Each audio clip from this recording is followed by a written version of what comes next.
Project Mercury is one of the research projects about to board SpaceX, headed for the International Space Station.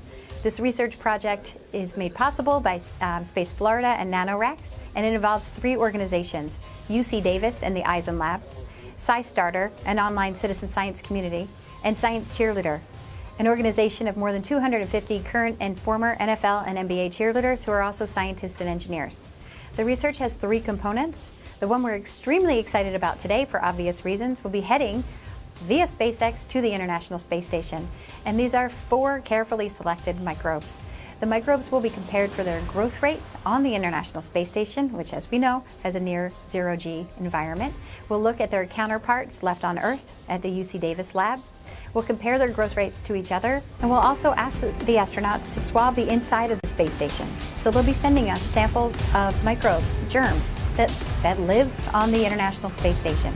So that's 2 components of this research project. The third, which is also very exciting, involves thousands and thousands of people from all over the country who have been collecting microbes from their own shoes and cell phones.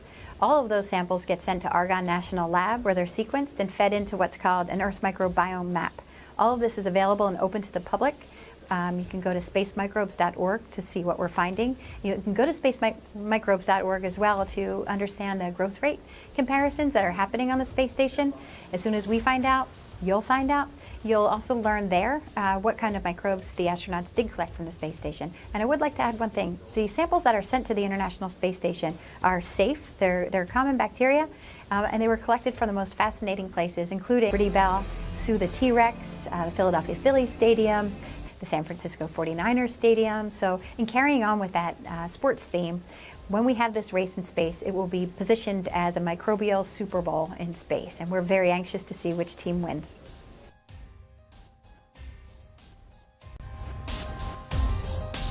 The thing that I think excites me the most about this experiment, and to give you a sense of how I feel when I see one of my experiments going into space, it's like nothing I've ever experienced before.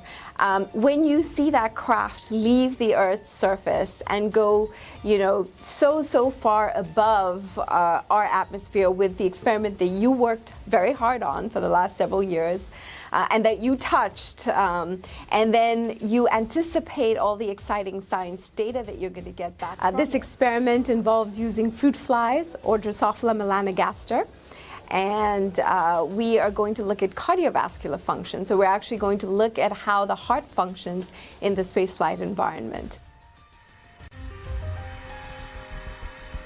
And liftoff of the Falcon 9 rocket and Dragon. SpaceX 3 is underway. The experiment we have going up to the space station, the NanoRacks experiment, is designed to study the very earliest stages of planet formation. In particular, we're going to be looking at very gentle collisions between small particles to understand how the size, density, and surface properties of those particles affect the outcome of the collision. My name is Akram Amin. I'm an engineer at the German Aerospace Center. I'm also a graduate student at the Technical University in TUM, Technical University in Munich. My mission is called EGAHEP, or Egypt Against Hepatitis C.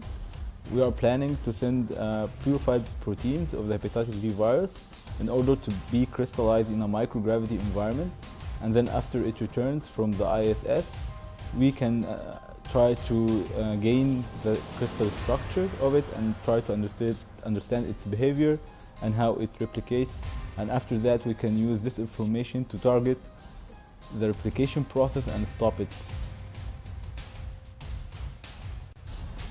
Energy is looking at plant-microbe interactions. We're going to take a clover-like plant and a bacteria that infects its roots, and instead of forming the disease, forms this beneficial relationship. It does some really neat stuff. It takes nitrogen that's in the atmosphere that we're unused. That bacteria convert that to a fertilizer, and then in exchange, the bacteria asks that they take some carbon dioxide, turn that to sugars, and that supports the bacteria. And we are Team MicroGRX. And our payload is a biochemical experiment. It will be the first solution-based experiment to be tested on the plate reader that's up on the space station. And so there's really three purposes to our payload. So first is to test the technology. Two is to validate this plate reader, which really hasn't been used. It certainly and then so the third is to actually do a biochemical experiment. And this experiment is measuring a vitamin found in milk binding to an antibody. 2, 1, 0.